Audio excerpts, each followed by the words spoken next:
Welcome to SCW here on YouTube.com. It is Money in the Bank 2022, the review show for you here and now. I am joined by the one and only NX Steve. We're going to be diving through the show.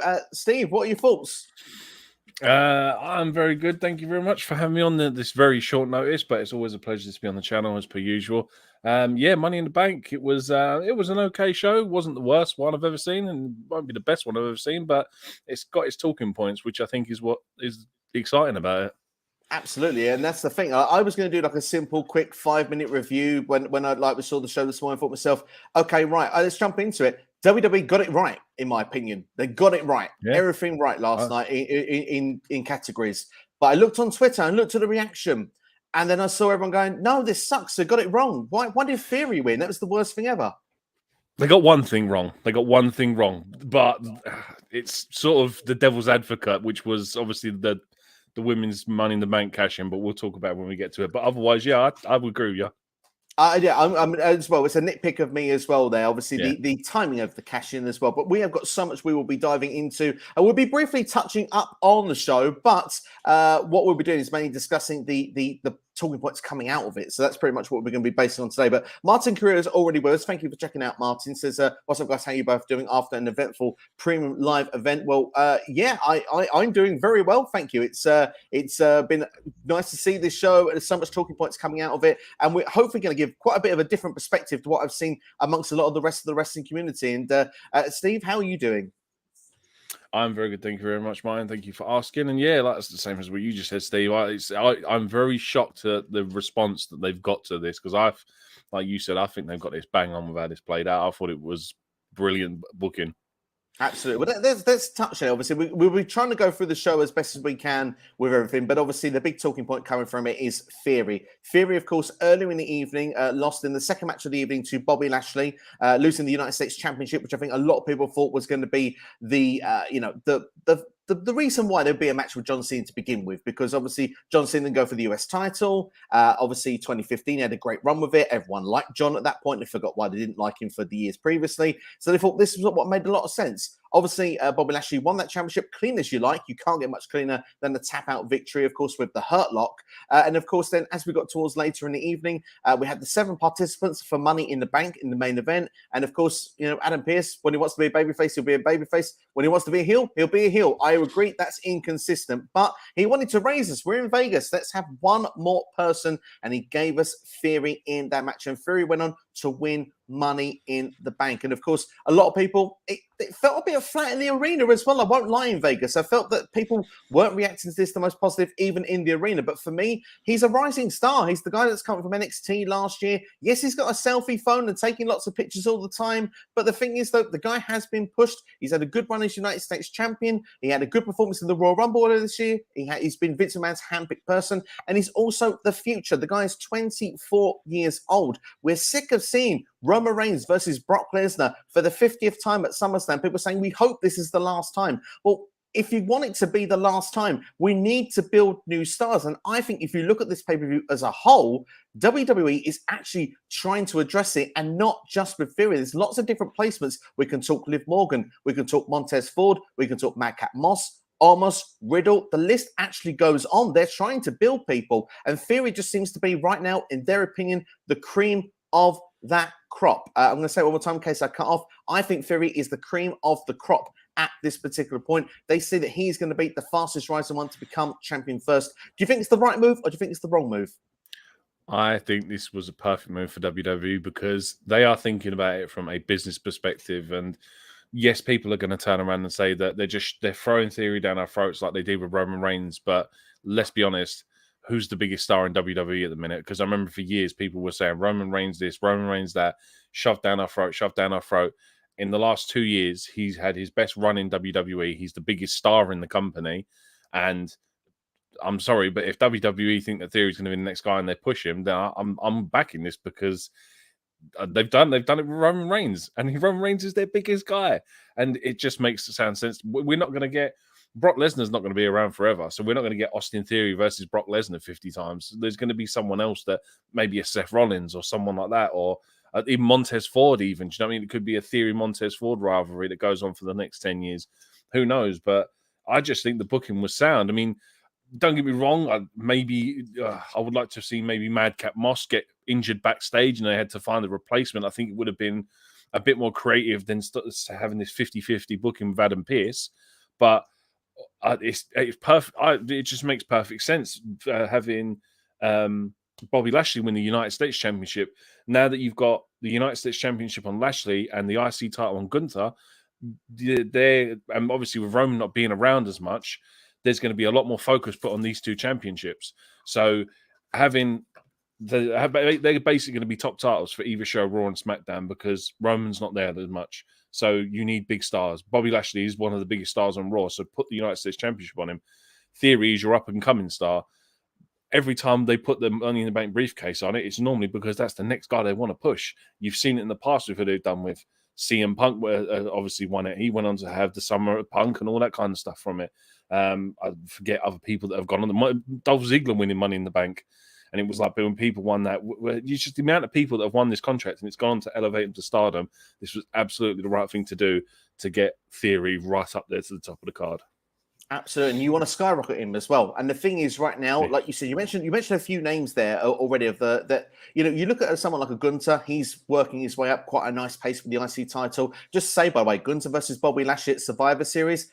Yes, please. Yes, that sounds like a dream match there. That's what Survivor Series should be all about right there. And obviously, like you say, elevating those mid-card titles, they're going to become really, really important very, very quickly, which is good to see if Roman's not around all the time. And you mentioned there, Money in the Bank. It is about building the next star of the future. You want to shot put someone and get him in that position. Look what happened to Edge back in 2005. Look at what happened to Daniel Bryan, obviously, if you look at it with his situation. Sheamus winning it. And yeah.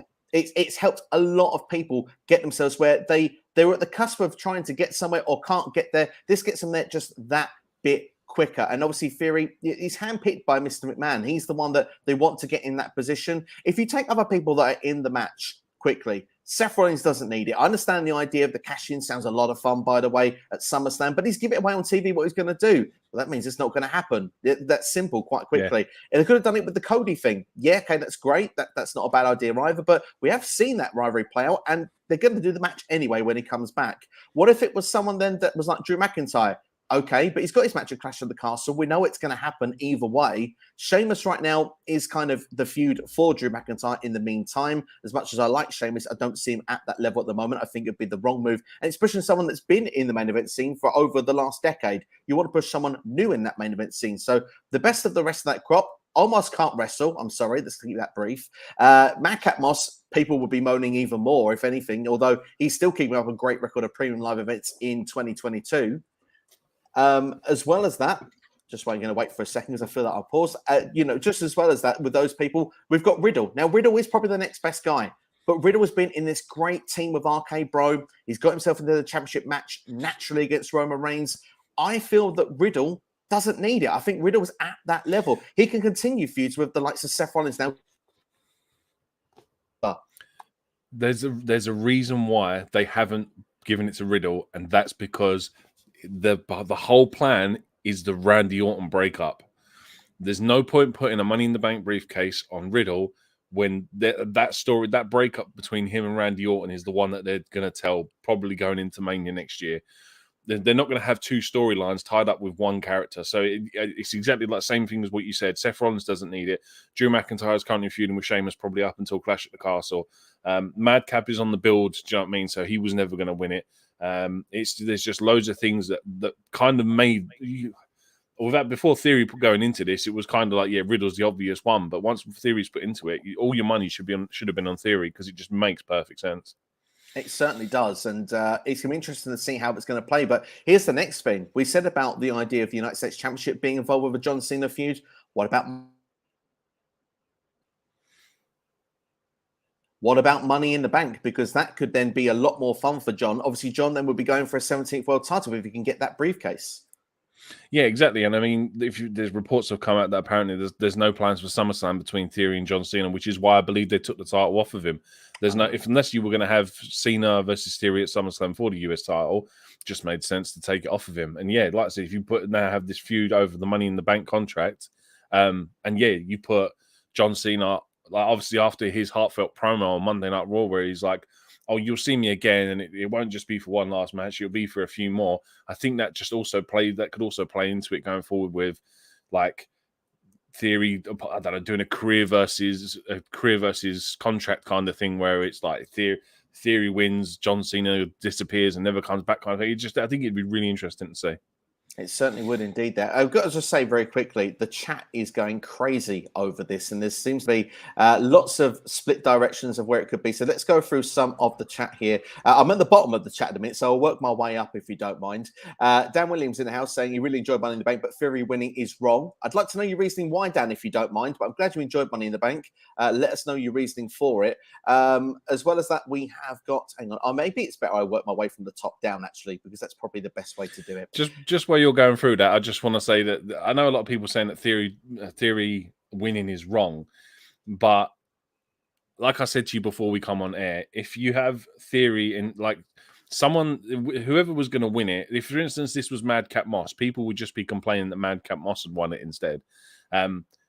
They're looking at it from a business perspective, and like I said, Theory's going to be their guy going forward, and it just makes all the sense. You can tell that 90% of people are not happy with this, and it baffles me because at the end of the day, they're a business and they're looking to what the future plans are for the next 10, 15, 20 years with Theory. And yeah, I can't understand why people are so angry about it. Just like, I know there would have been other people that you probably wanted to see better, but let's get it honest. Money in the Bank contract is a heel prop. And at the minute, aside from Seth in that match, Theory is probably the biggest heel in there. So yeah, it was only ever going to be him or Seth really, but Seth didn't need it because he's that much of a star. That's totally true. 100% indeed. Then this is a question. I'm going to go back to that comment from Southern Pro as well. WWE knows how to get their crowd booing quite crazy, and they hit them up with Theory. Do you reckon that's what the real reason is, that people just their favorite didn't win? But, possibly, but then at the end of the day, if you're booing the heel, that's exactly what they want you to do. It's the perfect booking. Exactly. Well, that's how it was back in the 80s, the 90s. Now they became cool to be a heel. Everyone thinks now, we cheer the heel because they're more interesting. But actually, I think that they have done the right move here. But let's go from the top end then. Southern Pro Wrestling saying that his partner marked out for Liv Morgan cash in, but then the anxiety at the moment was through the roof. Absolutely. Especially when the ankle lock was in, there was a bit of a panic for about 30 seconds there. But Southern Pro going to say, am I the only one that didn't mind the Austin Theory Money in the Bank win? But you've got two people that are talking right now that are on your side. Even if the rest isn't, we're going to continue saying why we think it's a good thing until we are proven wrong with WWE booking going forward. Noob and Cohen House, good morning. And yes, good morning to you, Noob. Thank you for watching wherever you are. And can already imagine Brock destroying Theory would be fun. That's a question that I could ask you very quickly. Does Theory win with his cash-in? He surely has to. It'd be a mistake for him to fail a cash-in attempt. Yeah, I would like to think that yes, he would, because like they've already made the whole thing about him being the youngest United States champion. I'm not sure on obviously years and age compared to how young Randy Orton was when Randy Orton won the world title for the first time.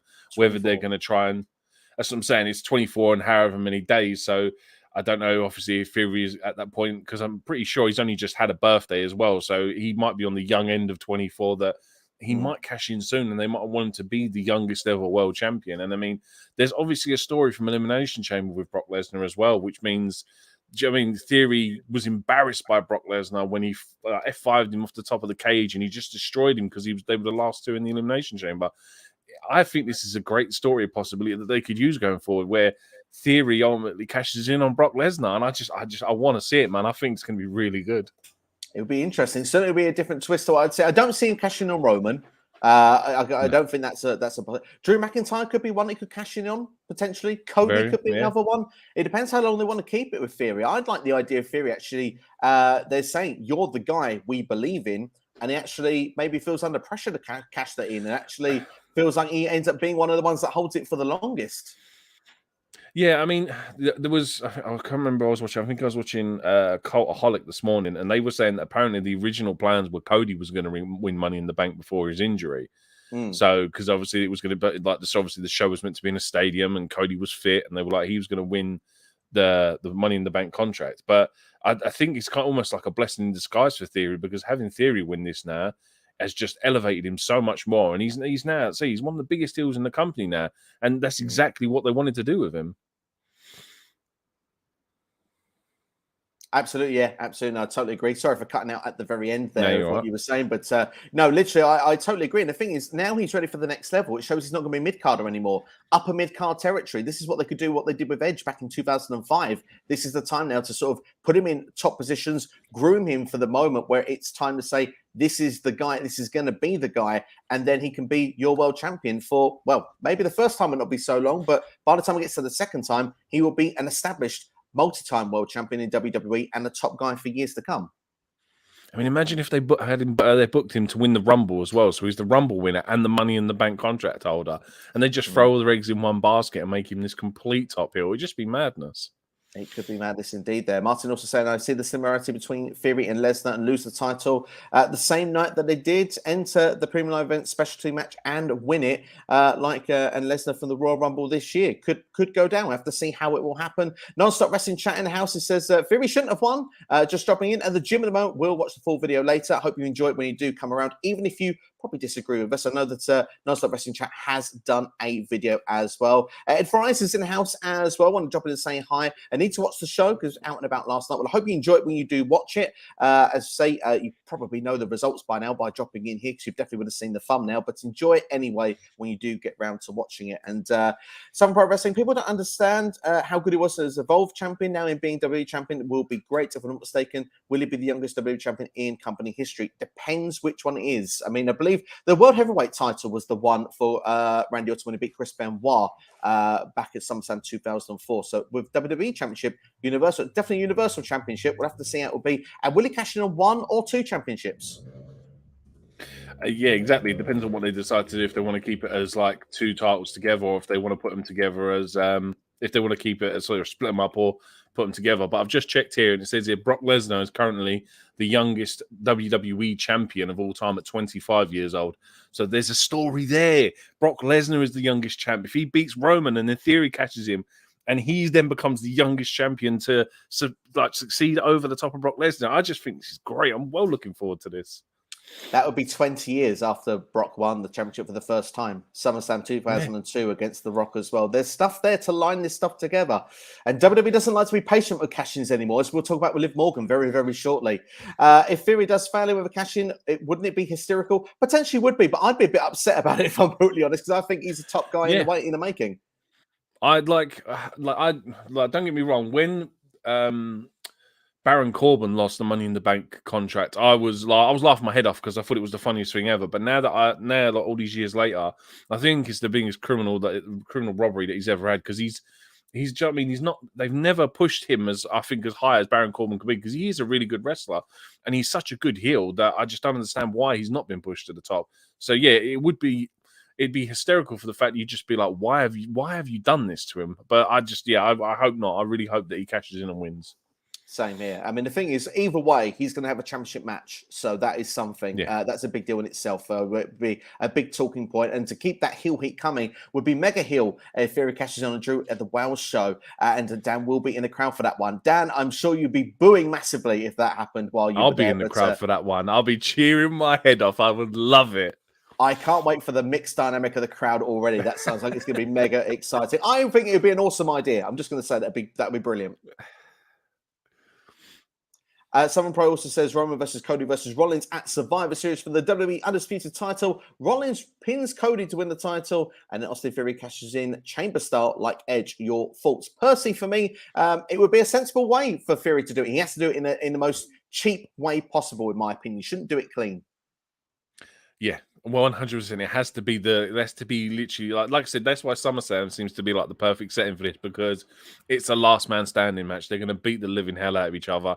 I mean, yes, it's foreshadowing if that's what they've been banging on about for the last 2 weeks. What's going to happen and who's going to cash in the contract? But it makes perfect timing for me, honestly, and I think that's how it should be. It should be Theory playing the dirtiest heel in the game. Do you know what I mean? He should be just winning however and whatever way he can. I want him to be as obnoxious as possible and say, time is on my side. I've got a year. Yep. I do this when I want, not when you want. You might want me to cash in. You can go in and tease it and say, no, not tonight. I can put the champion on notice, each and every time. I mean, he won't be doing it at the moment. Roman's not there. So Roman's the safest champion in Money in the Bank cash-in history right now. He's not about, but at SummerSlam he will be. At Clash he will be. So let's see how it's going to play out. It certainly could be a lot of fun. Yeah, so I'm well looking forward to it. Well, I tell you, we're going to be switching things up in a minute, especially with this comment now. West Coast Popcast saying, surprised how good the show was last night. Tag match was fire, and Liv taking the belt from Ronda is quite the compliment to Liv from WWE. 100% agree from that as well. And yeah, let's talk about Liv Morgan. Let's move on to that then, because obviously that was the opener of the night. Liv Morgan winning the women's Money in the Bank ladder match, which arguably I would say, I don't think it was the best match ever. It was a bit sloppy in places, but I'm going to defend the women here very quickly, because how often do you see women's ladder matches in WWE, if ever? It's only Money in the Bank. I don't see, once a year. Once a year. Yeah, I personally feel that there's this pressure now that you have to go out and do these death-defying spots, pretending you're Shelton Benjamin every time as well. So, I mean, like, the thing is, or Ricochet, however you want to compare to the death-defying stunts, I give a bit of credit to the women to go there and try and do stuff that actually we've not seen ladder matches before. We saw some great little spots. Liv Morgan doing one of them with the sunset flip powerbomb to Lacey Evans.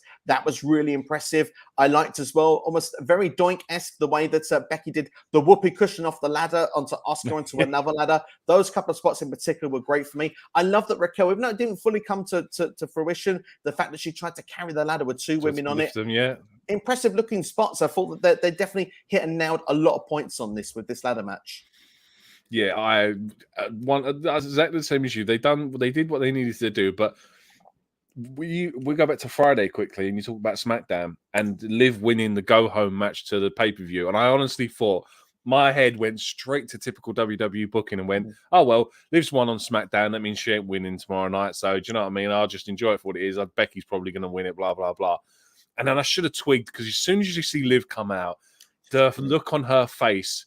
She just had win face, man. She just knew she was going over.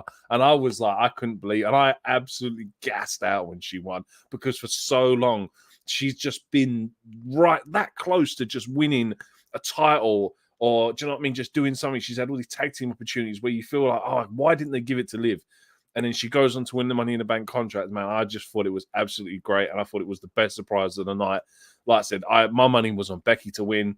And I just completely gassed out when she went on. I absolutely loved it. But this is what this has done with this pay-per-view. It's made a moment. It's not necessarily about the match. It was the moment. And Liv Morgan winning the Money in the Bank when bookies are betting odds. I think she was probably like third or fourth. Absolutely. And you summed up so well there. It's all about the moment. You know, when you go to watch WrestleMania, it's about the moment. It's about that WrestleMania. This is a Money in the Bank moment, something you're going to cherish for years and years to come. Something we could look back on. This pay-per-view or premium live event, whichever you want to call it, this can be the place we're going to look back in 5 or 10 years and say, WWE was doing something here. We saw the future start to evolve. We mentioned Fury earlier. We evolving the future. And this, like you said, I saw that same look with Liv Morgan when she came out, and I was like, she's winning this. And I was like, I refuse to believe it though a little bit, because I was like, no, I've had my hopes with this for a few times, and they take it away. And she's so good at telling that story, and just to let that last sort of hurdle and not go right. And against Alexa Bliss. So the fact she beat Bliss, the fact she won on SmackDown, it was like you said, it was consistent booking. They made her strong. Usually they did the complete opposite. Very strange. Very, very strange indeed. But I was so happy to see it. And the thing is, like, I mean, as we know, she then went on to say, I'm going to take my time on this. I'm going to party. I'm going to celebrate. It's like, you're coming back. We know you're coming back, but where are you coming back? And obviously, you know, the fact that she came back not for Bianca, they teased it with Bianca because she was beat down after her match, but they waited for Ronda. And apparently she's always wanted to be SmackDown Women's Champion. Michael Cole said that on commentary. So that is a nice touch. The fact as well, I did say on the predictions, Ronda was the one that would be vulnerable, because Ronda, I don't know what she's been cashed in on before.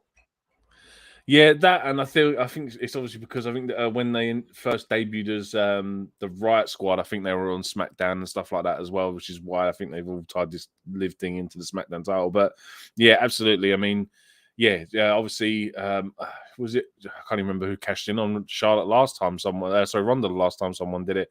So yeah, it made perfect. Alexa Bliss, it just made perfect booking, and it's just shocking to see perfect booking from WWE. And yeah, like you said, having Carmella attack Bianca Belair after the match, and you're like, oh my God, they're actually going to do it now, aren't they? They're going to have Liv Morgan come out and cash in on Bianca Belair. Would have been the dumbest mistake in the world, but it's like, I'm glad that they saved it for Ronda. It just made perfect sense. It was perfect booking. I can't argue no more with that. Absolutely. There was a panic moment as well, though, where she cashed in and immediately got put in an ankle lock for about 30 seconds. I was like, don't do this to me. Like everyone, don't. The place is going to go mental if she taps out. And it's like, all right, I honestly thought she was. There was a moment I was like, she's been in this too long. And like, I think she went near the ropes as well. And I was like, nah, like she's been pulled back. It's like, that's usually if she does Kurt Angle style, it's over. Yeah, and then Ronda dropped her, and it was like that's how it all sold into the reverse. And then she kicks her, rolls her up. I mean, a lot of people will complain about it's a roll-up pin. It's Ronda Rousey at the end of the day. You get any win how you can against someone like Ronda Rousey. If it's going to be a roll-up pin, it's going to be a roll-up pin. But then the moment afterwards as well was just perfect. Like the whole Ronda giving her the title and stuff like that. It was just absolutely perfect. I mean, the thing, it was almost like fair play. This is the rules. You can do that. And I'm going to give you a hug because you've worked hard. You deserve it. And that's the thing with Liv Morgan. If you look, this in a way is a perfect story. It's a perfect year-long story with Liv Morgan because last year at Money in the Bank, she just wanted an opportunity. She wanted to get in Money in the Bank just to prove herself.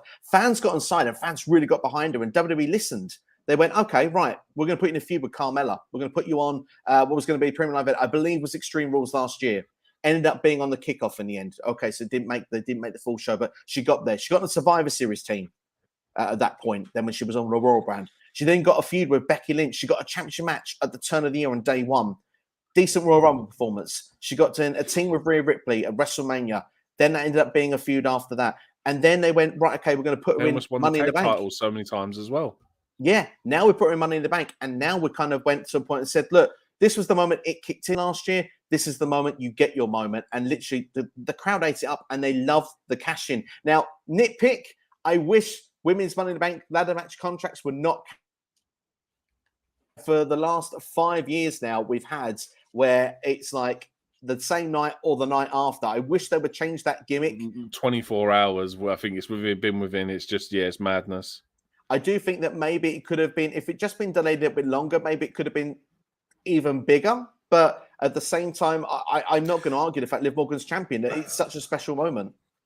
Yeah, I mean, I think the saving grace for this is that the Natalya Ronda match, in my opinion, was just like a wet fart. It wasn't great. It won't be remembered. Like I said, it won't be remembered. It will be remembered for Liv Morgan cashing in.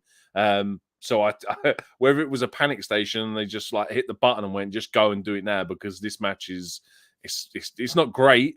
It was like it's kind of what you expect out of Natalya and Ronda Rousey. Let's be honest, they're not my favorite of wrestlers. But it's just, I think it could have been almost been a panic button situation. But like I said, I think it saved it from being just a rubbish the title match between Ronda Rousey and Natalya, in my opinion. And absolutely. I mean, arguably, you would say both women's championship matches seemed like the most predictable matches of the entire year. There was no way either champion was losing. So the fact we had the cash in here made it a bit more, okay, there's something to talk about here. There's something going on with this, and it's exciting. Someone we really wanted to see do it. And again, WWE are arguably starting making a new star here. She's the champion. She's got it. She's one step ahead of Theory. Will she be a long-term champion is a different question to ask. But the thing is, though, the long-term goal here is not how long she's SmackDown Women's Champion. It's basically how can get her so she remains at that level even when she's not champion. And I think that's the next key that WWE needs to work out. Is it a rematch with Ronda Rousey at SummerSlam? Or is it what I think could be a triple threat match with her, Rousey, and Charlotte Flair? Yeah, possibly. That's actually not a bad shout, but I would prefer. The key thing here is giving Liv Morgan the right rivalry now, because Ronda Rousey isn't the right rivalry for Liv Morgan. It needs to be someone who, from a wrestling sense, that she could beat. For instance, I don't know, maybe a Zelina Vega or someone like that. Someone that like can afford to take losses or can afford to take a loss for it in a championship match. I mean, if you had Bayley come back, you're not going to expect her to beat Bayley and stuff. And this is now a slow building process where we get to hopefully maybe a moment like Ronda, Charlotte, Liv at SummerSlam. It just this next sort of, it's really hard to tell. But just sort of these next sort of, well, to be fair, Friday is going to be the most interesting one, just to see what happens when she comes out and who interacts with her.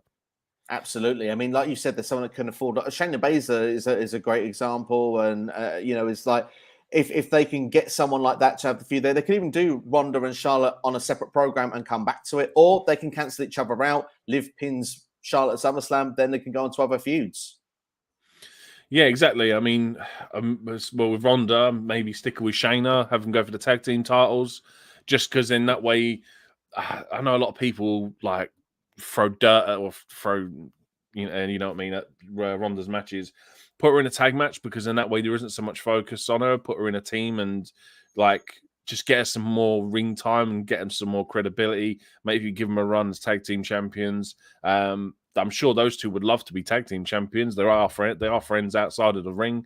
But yeah, it's just what I don't want it to be is a typical Charlotte return and Charlotte is essentially it's almost like John Cena wins LOL. It's now Charlotte Flair wins LOL. And it's like that's what you expect when Charlotte Flair comes back. She will be put in a title match and she will win it. And I don't want it to be at the expense of Liv. I don't want it to be like Liv Morgan's like second title defense. I just think it'll be a waste.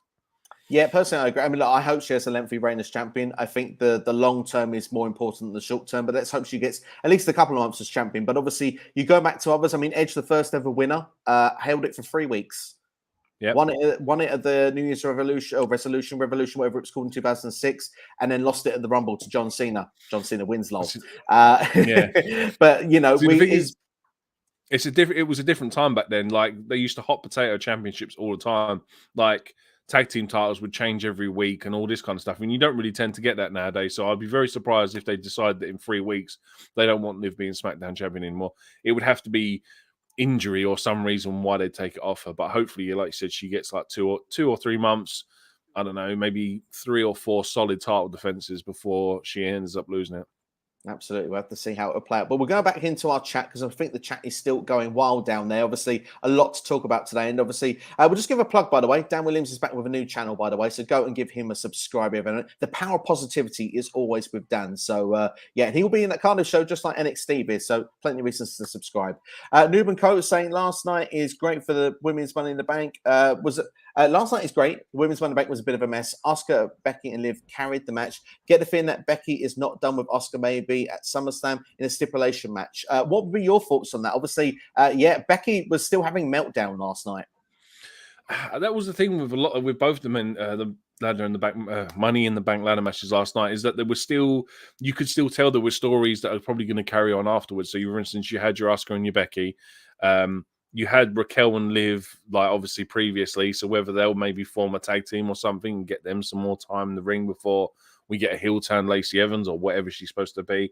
And the same with the men's. It was like, obviously, Drew and Sheamus still had their feud going on, and Sammy was still doing his bit, and like it's just there's all loads of small intertwining stories. But yeah, like I said, it almost makes me sit here go now because I can't believe I didn't see this and didn't think that that Liv was going to win this. But yeah, if you do Becky versus Asuka at SummerSlam, I don't know, do something crazy like a hair versus hair match, and we get like a G.I. Jane shaved head Becky Lynch. I think it'd be fantastic. It'd be hard for me to find another render to put on these thumbnails. I tell you, that's the hard part when they change all the hairstyles. It takes about a month to get something. But yeah, no, at the same time, I totally agree. I think a stipulation match will be the way to go. They need to do something to close off Asuka and Becky. Obviously, that's still been carrying on. Same like Drew and Sheamus as well. They need to find ways to get these feuds moving on the right direction. I think it's certainly a possibility that match will happen at SummerSlam. Daniel's saying that I feel like WWE don't want two concurring Money in the Banks. The women's Money in the Bank always cashes in straight away. Yeah, I mean, the thing is, and I don't really want to be that guy, but is it because WWE feels like this is a tough situation creatively to have two at the same time? No, I just think it's laziness, if I'm honest. Like, I'm just looking at the list here. So, obviously, Carmella had it for 287 days. And when she cashed in, it was fantastic. The referee and Harry was like, are you sure? Are you sure you want it? It was fantastic. It was a great build. And, like, Carmella was a great heel when she had it. And it's got here, Alexa, less than 3 hours. She was a babyface at the time. Bailey, an hour and 25 minutes, babyface at the time. Asuka was a day because Becky gave her the title the next day at Mania, on Raw, sorry. Nikki Ash was a face. Liv, listen to us, it's a face. It's a heel prop. This is why they don't want to book it for the next 200 days because they're giving it to the wrong character perspective. It's a heel prop. And like like I said, when John Cena won it, and John Cena turned around and went, I'm going to challenge you on this day with my Money in the Bank contract. It just doesn't work for faces. He's a heel prop. And like I said, that's why I thought Becky would have won it last night, because she is the biggest heel on that match. So yeah, it was just a very, like, it was only I think in the match last night, it was her and Shotzi were the only heels. And it's like, I very much doubt that Shotzi is going to win it. So if Becky would have won it, Becky would have probably gone to Mania with it. But yeah, it's just, I think it's just it's a strange booking, because they've put it on a face instead of a heel.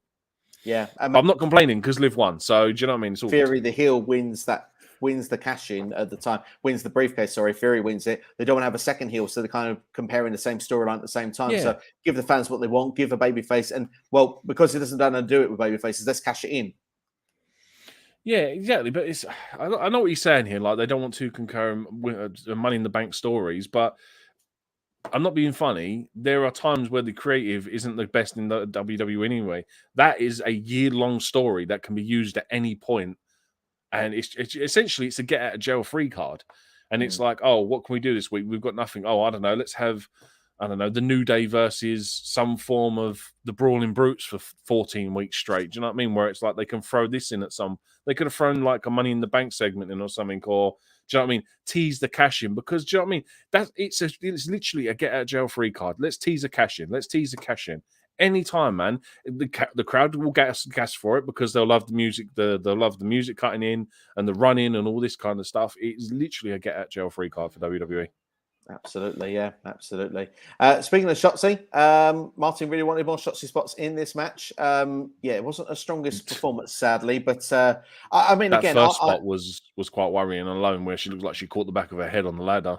Yeah, it was. I mean, the thing is, ultimately, safety is the most important. I'd say they don't get many times to really get ladder matches and stuff like that. I think more gimmick matches need to go for the women, so they can get more experience and more, more used to the surroundings, rather than just being thrown in once a year and going, go on, high stakes. What can you do that's different that we've never seen before? Because all the basic spots, people go, oh, they played it safe if they don't do something crazy.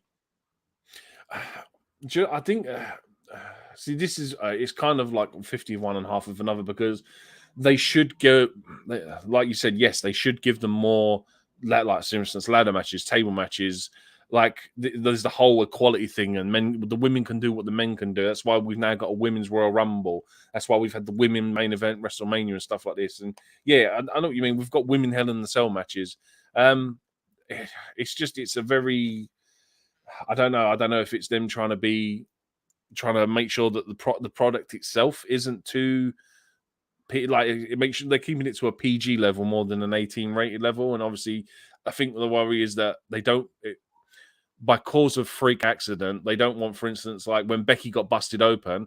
Yes, all right, it did make Becky the biggest thing in WWE at the time, but a woman covered in blood is not exactly how you want to sell your brand, which is why I believe they don't have them do this stuff as much. That's potentially a good argument there of why they don't do it. Obviously, like you said there, that Becky moment was a bit worrying at the time, but like you said, it propelled her superstardom. And obviously, Exactly, for me, I like the fact we have the equality. I like the fact that they do that, and I just wish we'd get more of it, so that the women would have more opportunity, and then it doesn't feel so out of place for them when they get these opportunities. Because obviously, that was a big chance for Shotzi last night. She's not really getting on premium live events in general, and it's a shame that a couple of spots didn't quite go to plan. But hopefully, she'll dust herself off and bounce back, because she is a very talented performer. Yeah, she is. I mean, it's weird that she's the same as the Leah, that they've brought both of these two in from NXT, and 1 week they're faces, next minute they're heels, and it's just trying to find the right spot for them both. But once they find that spot, Shotzi will knock it out of the park, because in NXT she was fantastic. I totally agree, 100%. Martin was saying Liv Morgan's cash-in would have been more impactful if previous holders before could have held the briefcase more longer. I would agree, yeah. Obviously, the fact it's a carbon copy of what other people did, that's what made me think, oh, we've got this again. But again, if it had been done slightly longer, maybe on SmackDown or SummerSlam, maybe again it would have its impact. But at the same time, like I say, it's a full calendar year since that first opportunity. So in a way, it is poetic justice. Yeah, exactly. Yeah, and it's like I said a minute ago, it's putting the briefcase on a face. But then again, I suppose if they'd have done the same thing, say for instance they'd have had Alexa Bliss win and then have her cash in on the same night, it would have been copy, rinse, and repeat with her having done it previously before. So to do it with Liv, I think is fine. I think that's how it's not as bad as what it could have been. For instance, if they did have, say, Alexa Bliss do it again. Absolutely, yeah, totally agree. And just to say quickly, we've got a great comment here from West Coast Podcast. This was Shox's biggest match ever, so I'll give her a break for some of those spots. She's still outstanding as a main roster heel. Yeah, perfectly worded there. Thank you for that. We 100% agree with that West Coast Podcast. That's what I mean. But then this plays back into your question, where if they had the women do more of these ladder matches, they could perfect this. They could perfect it. Like I said, yes, it might not have been the best and most fluid match in the world. And like I said, Shotzi was unlucky that she did. I think she did catch the back of her head on the ladder. But like you said, if they gave them more ladder matches and stuff like that, they could perfect these spots, and then it would be a lot more fluent, and it would be a better looking product. Which is, like I said, it's nothing against the wrestlers, but yeah, like you said, if they did it more, it'd be fine. Absolutely. Maybe TLC should come back this year because it wasn't there last year. Dan Williams saying 2022 has been the year of change for WWE. Just look at Raw, SmackDown. They've had changes in presentation, more time on new stars. We've seen this year, such as Omos, Theory, Liv Morgan, Gunther, and signing Logan Paul. Exactly. Yeah, this does feel like it could be a breakout year for a number of stars. We're going to be talking about another one of those in Montez Ford very, very shortly. But I want to get through the rest of the chat very quickly first before we go on to Street Profits versus Usos. But just before we do that, Steve, if you don't mind, I want to actually go on Southern Pro Wrestling here. What are your thoughts on the video package last night, guys? Who do you think that is? People are saying Bray Wyatt, but I'm thinking Gable Stevenson or Edge. Judging by it, I noticed a couple of things that could give it away, but I'll let you take the lead first. I went back through it. I watched it back. Like I screen recorded it on my phone and sort of went back and looked for it in slow motion. And you've got there's things that point to who it is. And like I said, you've got the Dudley glasses. There's a license plate with Latino heat on it. There's some Hardy Boys arm sleeves. There's some medals, as in Kurt Angle's gold medals, and there was also a cross. And there was obviously candles, which lead into the Brood. So my thinking is that it's going to be Edge, which I'm excited to see because maybe he's going to go full in on Brood Edge, which I'll be well up for. 100% took the words out of my mouth. I don't need to add anything further to that. Yeah, Brood Edge. Get in. Hopefully, I'm back now. Hopefully, Brood Edge. That's what I want to see, and I think that you've summed up perfectly there. I must say, I really thought Liv was going to go for the Raw Women's title, but instead going for the SmackDown Women's title is brilliant. Refreshes the division, and Bianca can come on the face. Can continue to be the face on Raw. Yeah, exactly. Yeah, I mean, it freshens things up. SmackDown kind of feels like now that it's like going to be a lot better, like because Charlotte returning, Bayley might go over there. It feels like a much stronger division very, very quickly when it was just Ronda and arguably people that would probably lose to her quite easily. Yeah. But for me, it's the same old problem. Well, you kind of just now that they're bringing this is where I think, that Ronda's been kind of sort of shot in the foot with this one because they're both her and Liv are both faces, and it's not like Ronda had a massive like cast of heels to go up against her. Like I said, no Bayley, no Charlotte. Now they're coming back in. Liv's going to benefit from this massively, and it's almost a bit of a shame for Ronda because she's not had these top heels. She's just had to essentially put up with these sort of legends like Natalya and stuff like that. But like I said, if it's going to give Liv Morgan more of a rub and put her at like more of a main event, I'm well up for it. Absolutely. Southern Pro, heel Shotzi versus Liv at SummerSlam, anyone? I wouldn't be against it. I'd take it. I would take it all day. Yeah, absolutely. Everything Pro Wrestling in the house. Hope you're doing well. And apparently as well, agrees with you, NX Steve, as well, on some of your points there. So always nice to see. Yeah. We always like to hear when we were agreed with by some people. And get what you're saying, NXT. She needs to establish herself as champion now and start feuding with lower card talent. It definitely could be a way to go with Liv Morgan, as we said already there, because obviously it gives her a chance to build a reputation as the champion, and you can have some of the more high profile, if you want, Ronda and Charlotte feuds carrying out, and then can take on Liv when she's got more wins under her belt. Yeah, exactly. I mean, I'm just trying to think now who's on the roster for SmackDown. I'm just trying to quickly go through it a second. Well, it says here Sasha Banks, but obviously we don't know where she is at the minute. Yeah, so there's no, they're Raw. Give me 2 seconds. Let me just here we go. Aaliyah, Charlotte Flair, Lacey Evans, Naomi, Natalya, Raquel Rodriguez, Rousey, Banks, Baszler, Shotzi, and Xia Li. I mean, yeah, give her a small feud or a win over Xia Li. Give her a feud with Shotzi, just some lower card talent, just to sort of boost her up a bit more, and then give her someone like, for instance, a Charlotte or whoever. Absolutely, yeah. I would be totally down and agree with a lot of that. We're going to be moving on to Montez Ford and the Street Profits versus the Usos very shortly. But Shahida said, asking us a very important question: where is Bailey in Money in the Bank? She seems to be cleared from injury, just not featured into plans yet. I think it's as simple as that. But she should be returning imminently. Yeah, I mean, to be fair, now would actually be a perfect time because you've got Liv Morgan, who is this brand new babyface champion, never been champ before. Having someone like a heel Bailey come in to face her could be really good because it would be a really good challenge for Liv. But like I said, I'd rather have Liv get a couple of wins under her belt first against some easier opposite or lower card opposition. But then again, with Bianca on Raw, they've still got that feud to play out from last year before she got injured. So anything's a possibility. Bailey is probably number one for both at the minute if you were going to have someone come back. Yeah, don't rule anything out, especially if Rhea Ripley is not going to be back in time for SummerSlam either. There would be a hole there unless they want to do the Bianca Carmella match again. Do you think WWE needs to focus on their tag team division going forward? It has potential. Usos, Profits, New Day, Raiders, Humberto and Garza, Butcher and Ridge, Alpha Academy, Mysterios, and Dirty Dogs. That's a lot of teams. Yeah, it's just a shame that they don't. We don't see them half the time. Like I had this discussion with someone from Monday when you had the Viking Raiders segment the Vicious Viking Raiders, as they're now being called, apparently, with the New Day, and it was a case of we've had New Day versus some form of the Brawling Brutes for 14 weeks. We then get one match against Shanky and Jinder. Then the following week, New Day are like, oh no, we don't do we don't want to do this match again. No one wants to see that, but we've just had 14 weeks of you with the Brawling Brutes. And then when we finally get a new tag team introduced, there's no contest and they don't even have a match. So yes, they do need to work on the tag team division, as proved by last night and to why it was such a goddamn good wrestling match. It was fantastic. I just want to mention one more team very quickly. We need to mention Marseille and Monsoir could be joining very, very shortly. You mean MA Dots, funny looking C, funny looking E, and oh mate, yeah. They are here. I have to laugh because it is terrible, but I'm going to enjoy it as just a comedy gimmick at the time being because it is funny as hell.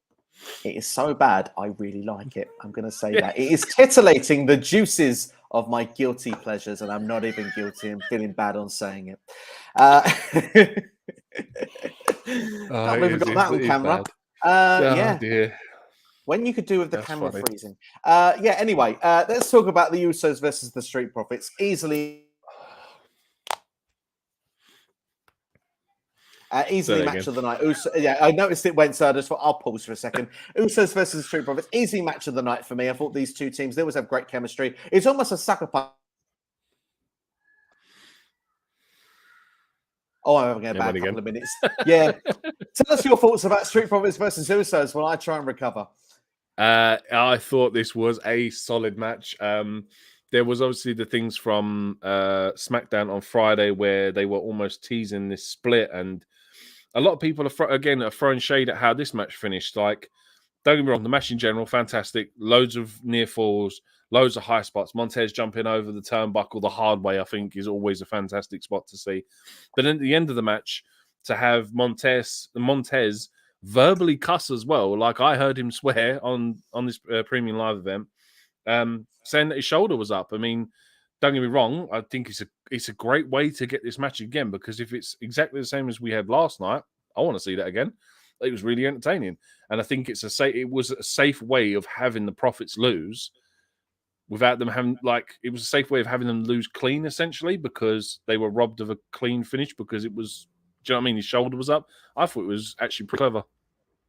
Yeah, I thought it was a very clever finish. Obviously, it's why it protects this idea, because on the same page or not. We don't know if this team is working continuity or not. So the fact is that Montez Ford lost the match, but actually his shoulder was up. There's a reason of well, if they're not getting on, they could probably argue with the back, but we're not seeing it.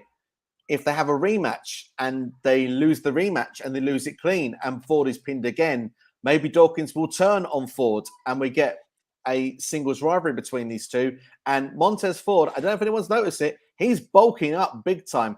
Yeah, that's what I think was holding him back, because he's got the charisma, he's got the charismatic, he's got a great in-ring style, he's now got the look, he's building up muscle as well.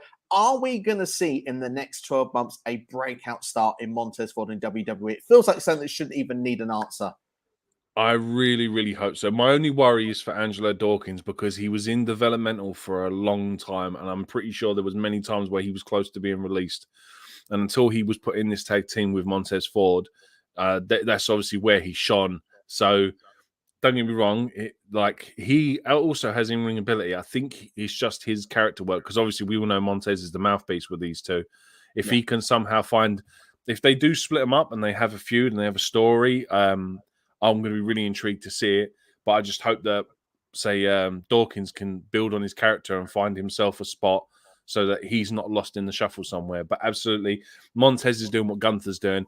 Gunther is like getting in shape. He's like toning down and, do you know what I mean, losing all the excess weight and like he's toning himself up. And Montez is just getting bigger. It's like these two are trading like body fat and muscle over to each other. So yeah, I'm well excited to see what Montez Ford does in the future.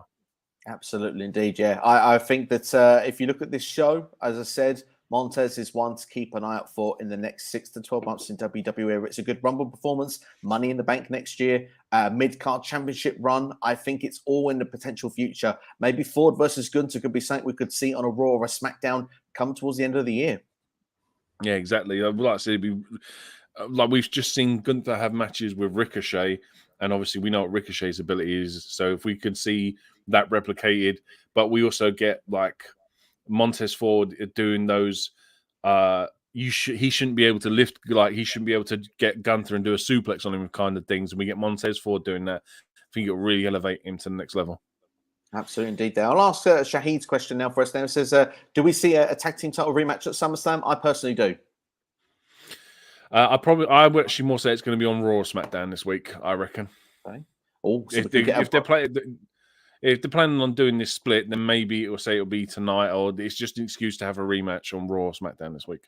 Interesting, yeah, because then you could have the singles match at SummerSlam. Exactly. Oh, interesting. And while we're speaking of SummerSlam, Shahid also has asked, "Will Bayley go after the Raw Women's Championship at SummerSlam?" Possibly.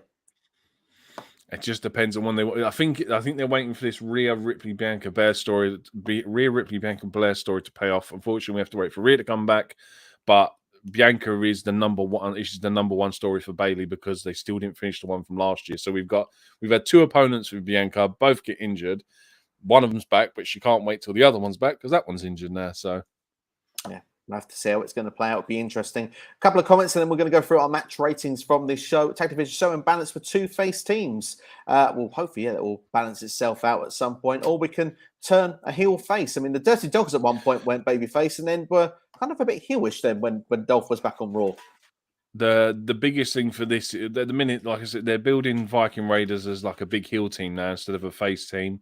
But if they could flip one of these teams into a face team and have like you'll probably see whoever it will be that takes the titles off of the Usos more than anyone.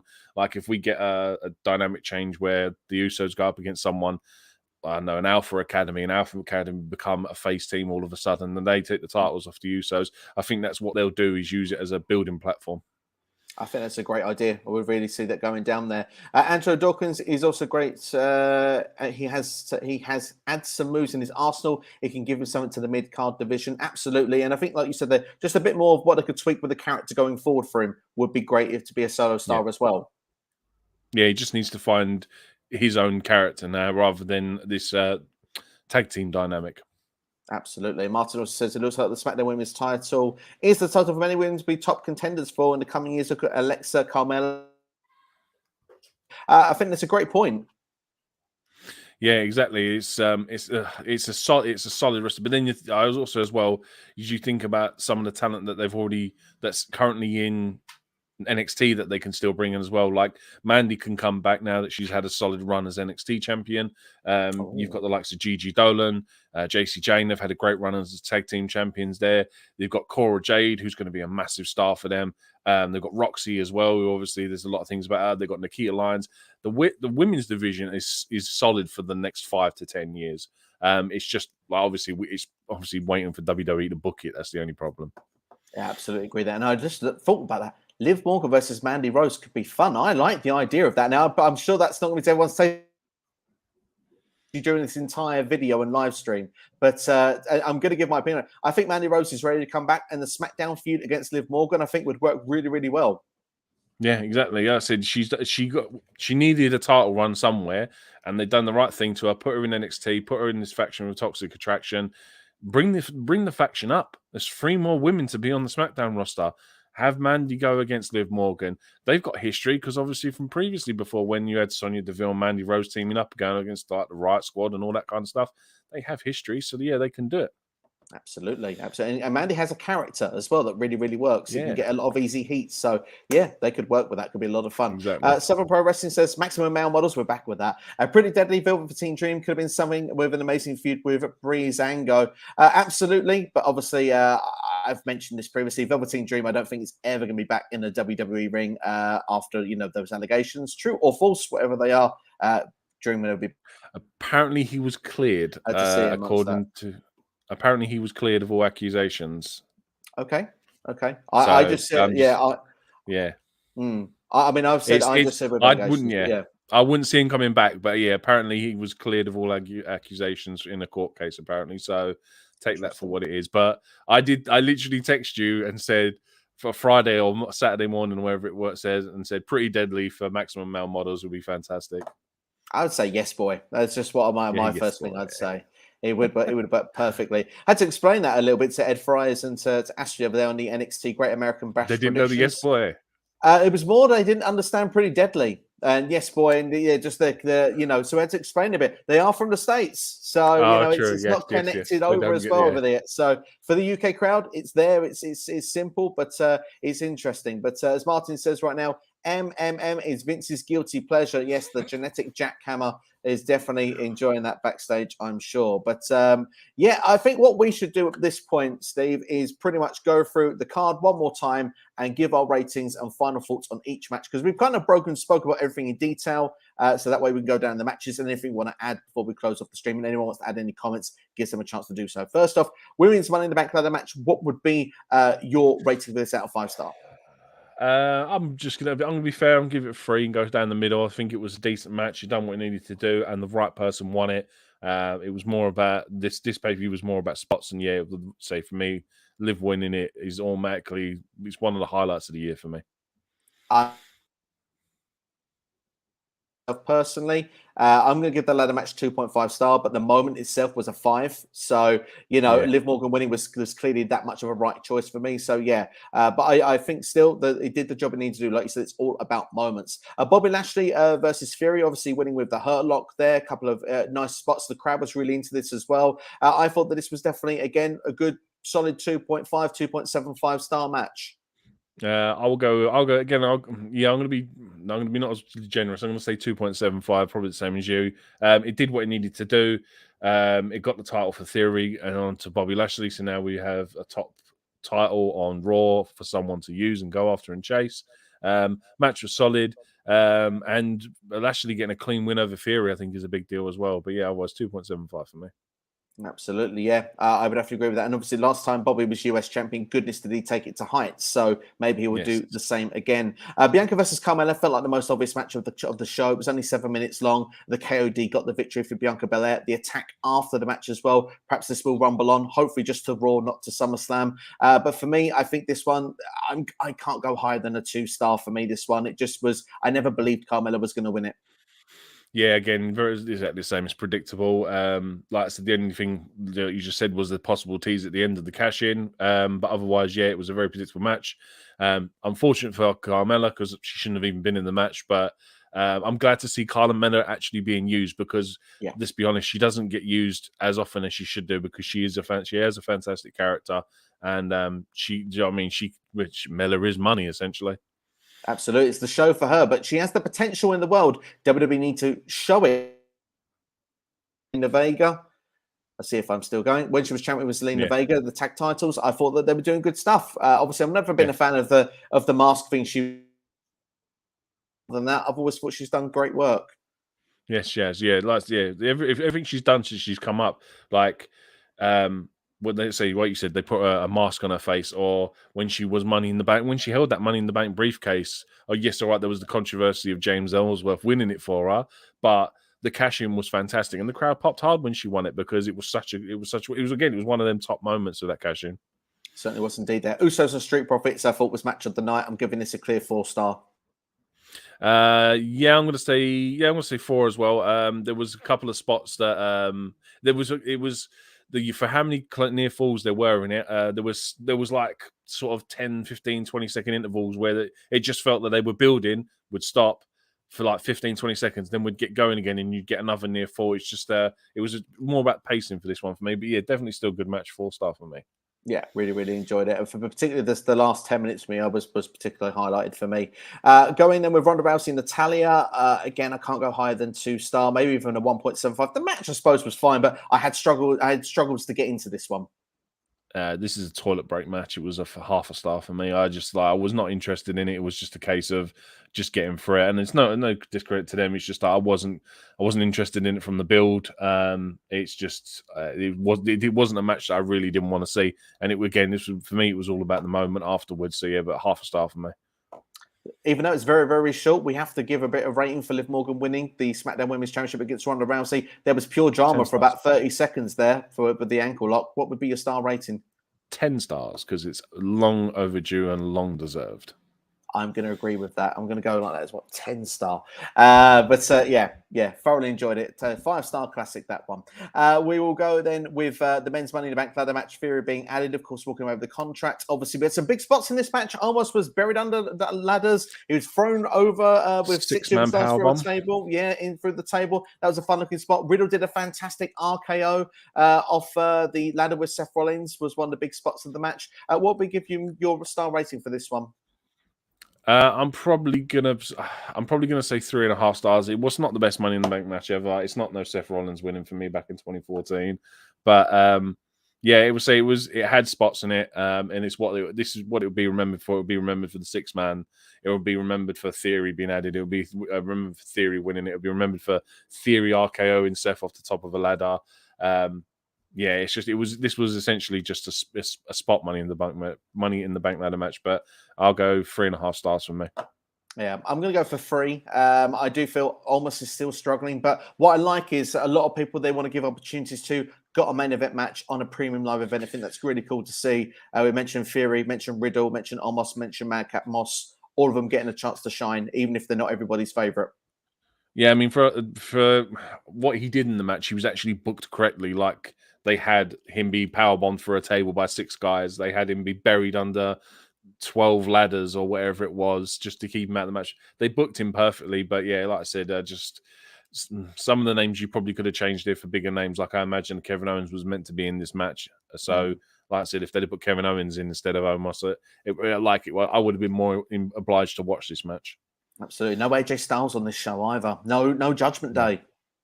So Judgment Day haven't been on TV since Edge got kicked out, so that says that much. I mean, I know it's obviously more to do with probably Rhea being injured, but their one spot coming up against the Mysterios last week is like, well, now I've got a Finn Balor, Damian Priest, Mysterio feud. It's that I'm like, yeah, this faction's already gone flat, and they've only been properly formed for 2 weeks.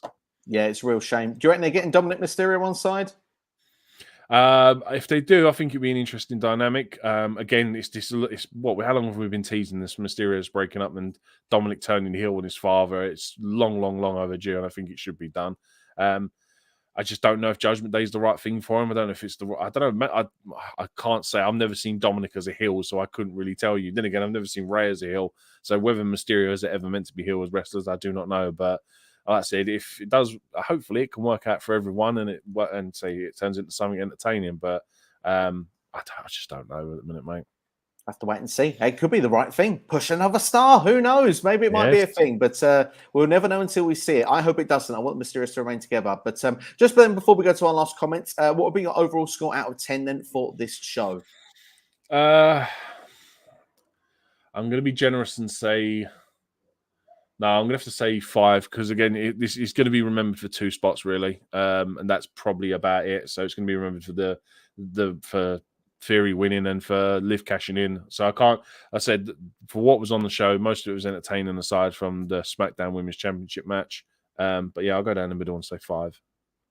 I would say a 5 as well in ring. But if you classify all the matches together in ring, if you classify with the moments, I'm going to say that this actually has got a 9 or a 10 because of the fact that I think there's some big moments you can remember for all time. So I'm going to go and meet this somewhere in the middle, and I'm going to give it like a 6.57 out of 10 because I think you have to take those moments into, could be a big thing we could remember. So let's see how it'll go down. But so that's going to be my final rating. Some may say generous. We'll have to wait and see. But let's go into our final chats then, and then we will wrap up the stream. Just say very quickly before we do, if you can hit the like button on this video, we really do appreciate it. Help spread the word of SCW, and of course, like I say, share with everyone as well. Let them know that we're here.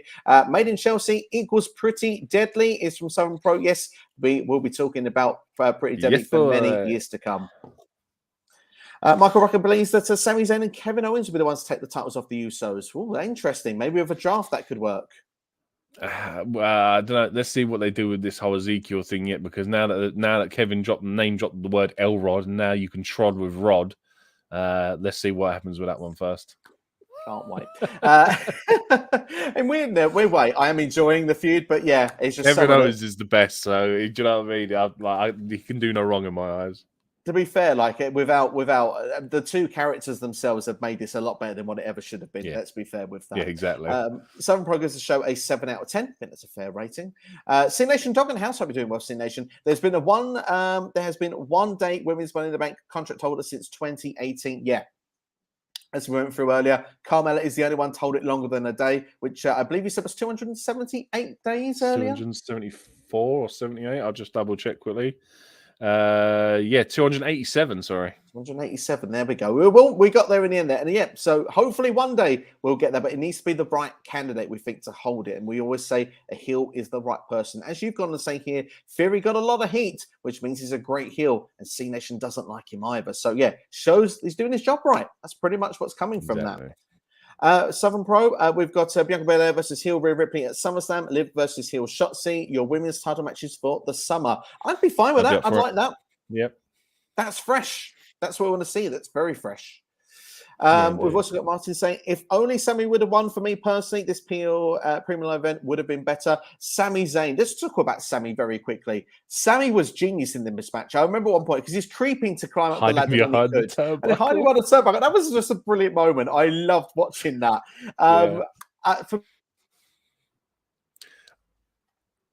For me, Sami is a national treasure. Yeah. Him and Kevin together, man. These two, I don't know whether these two go over this stuff together, but the comedic timing is just perfect with these two. And yeah, Sami, I just remember him hiding behind the turnbuckle, standing, leaning up against it. And it's just like, yeah, he's so good. And it's such a shame that they don't push him higher than what he should be, because again, he's got such a great character dynamic range, and he can be a heel and he can be a face. And yeah, it's just a shame that he's only ever been IC champion in I think maybe a 2-time IC champion in the 6 years I think he's been on main roster now. Yeah, he deserves more. But I'm telling you now, it's coming. This storyline with the Usos and with Roman Reigns, he's going to be a babyface. He's going to take on Roman Reigns at some point. He'll probably lose it, but babyface Sami is coming back, and I reckon it'll be before the end of the year. Yes, please. Martin also goes on to say here, I would have enjoyed Damien Priest in Money in the Bank ladder match instead of Omos. That definitely would have been good, wouldn't it? It would have been interesting. I think anyone better than Omos at the minute. It's just it was the wrong place for Omos to be in, unfortunately. It's one of them unwritten WWE rules where you put a big guy in the match, and he's, aside from I think Kane, then otherwise the big guys never win these kind of things. So it was a very, very strange and shocking decision to see Omos get in. But then again, it all goes back to the build on over the last couple of weeks and the qualifying matches. But I don't know. Yeah. It was all right. They built a story around him in the match, at least. They gave us something with it, but I don't know if it was the right or the wrong move. But in hindsight, we've seen it, we've had it, and we got Fury winning, which I'm not going to complain about. The Usos versus Street Profits was match of the night for C Nation. I think we agree with that all round. Yep, 100%. Martin saying he really enjoyed the show, gave it an 8 out of 10 due to possibly having career-changing moments for Theory and Liv. Also, put the tag team division on the map once again. I think that's been very well said from Martin. The thing is with the tag team, especially the Usos, is that Usos always go out of their way to try and steal the show, and they have done the last couple of times they've been on premium live events. And like I said, I'm a massive advocate for tag team wrestling and as well as cruiserweight wrestling. But tag team is my number one. It's what I watched growing up as a kid, and I've just always found tag team wrestling to be the most entertaining thing on there. You could give me a pay-per-view with 5 tag team matches, and I guarantee you every one will be classic in its own way. But yeah, to say he's right what he's saying as well. Career-changing moments for Living Theory. So yeah, I can respect the reason why he's giving it an 8 out of 10. Certainly indeed there. Sami Zayn sleeping in the match had Southern Pro Wrestling crying. Yeah, another great moment in the match. Sami, just to say, National Treasure, absolutely brilliant. Dan even saying that he deserves a huge push as well. We totally agree. He definitely does. And C Nation is saying that I think there's a rule where women's Money in the Bank contract holder has to cash in something different. Yeah. The men get a year, women get 24 hours. They definitely need to change you know what that. it is? It says 365 days, but on the women's it says 3.65 days. Yeah, yeah, absolutely. Dan said almost was good in the match. Took the big powerbomb. He certainly did. That was one of the best spots in the match. And to be fair, he did take it like a pro. So we'll give him that at least. Or Ali in Money in the Bank, he deserves a title run at some point. I do agree. Ali would have been fun in that spot. He does need some redemption. Money in the Bank would have been good for him. Yeah, I think. I mean, normally they always put one guy in these matches, like your Ricochet, your Shelton Benjamin, or your Kofi Kingston, someone to do an outlandish spot. So I was pretty surprised that we didn't get someone like an Ali in this. Or I mean, it was very sort of weird. Like I said, they've always replaced that person for Omos. I don't know, but like I said, yeah, Ali's a fantastic wrestler. But what if he stays with WWE is another thing completely. Certainly indeed there. 2 more comments and we'll be wrapping up the stream. Lashley versus Dijakovic at SummerSlam, something new and fresh. I would be very much down for that, even though I don't expect it to happen. Maybe Dijakovic can join the Maximum Male Models and become Dijakovic. There you go. We're coming up with ideas for you, WWE. If you're watching, get your pen and pad out. Honestly, you wouldn't. Don't get me wrong. Lashley versus don't get me wrong. Lashley versus Dijakovic as an actual match, it would be really good to watch, but it probably ain't going to happen, unfortunately. No, probably not. It'd probably be Lashley versus Omos again, but let's not give WWE ideas if they actually are watching. Yeah, where does Seth freaking Rollins go from here? Riddle is going to be that feud for me. Yes. Riddle, obviously, the RKO off the top of the ladder. Yeah. That cost him the match. He had it won. It felt up until that point. So, and obviously they actually had a curb stomp moment a couple of weeks earlier. So, feels like it's a natural feud for SummerSlam. Yeah, exactly. Yeah, it's like I said, there's the little things. This is what I mean. People throwing this match out. They've already built their next sort of 3 months worth of telly, really, in this one match alone. Absolutely, and that's what's great. It's what you want to see from this. So WWE have done a good job overall with this show. And Martin finished off by saying, great stuff, enjoyable stream with everyone's thoughts on the show. Live stream gets a 5-star, Dave Meltzer approved. Thank you so much, Martin. That really does mean a lot. And thank you to everyone that has been watching. If you've enjoyed this video, then please do drop a like on it. It really does help us well with the algorithms, the boring stuff with YouTube, but really, really helpful for me. So if you could do that, I'd be really, really grateful. Leave a comment after the stream goes off as well. Anything that you have not heard or what's heard us discuss about, happily we'll chat about with you in the comments section as well. And like I say, share with a friend, let them know SCW is here. NX Steve, do you want to give any plugs, any shouts for anyone? No, I'm all good at the minute, mate. You plug away yourself, man. I'd say I'm just quietly being me at the minute. That's what we like to hear. But thank you for coming on. It's really been good to have you on. And you were Always featured as well in the What is the Greatest Money in the Bank ladder match of all time. That video is available on YouTube now. So if you haven't seen it, go and check that out as well. Great American Bash predictions are available now. I was robbed of a victory in that Money in the Bank one, man, because I questioned some of the choices people made in that. As long as you didn't question mine, that's fine. No. Up here for us now. Last comment we've got coming up here now is Imagine Sting in a ladder match. Yeah, that's not. He's been doing too many stunts in AEW late as it is. A ladder match is quite worrying. But yeah, that's pretty much it for us. NX Steve is probably going to look to try and see if he can get the winning vote in SummerSlam's best ever video coming up probably soon. Now, in the meantime, I'm going to get things prepared for the next videos. Ask SCW will be dropping in the week as well. Also, about to give a SummerSlam prediction card as well. That could be an idea also for you. C Nation Dog as well saying if Riddle beats Seth Rollins may be ruined. I don't think so. I think Seth would win that feud as well. It depends on if they want to build new stars. Oh, that's the good point, and that's what's coming out of this video. Stars have been made, ladies and gentlemen. Theory, Liv Morgan, potentially others could be on the way as well. It's been a big time, big show. Good to know your thoughts in the comments below. Thanks for watching. We'll see you next time. Steve, thanks for coming on.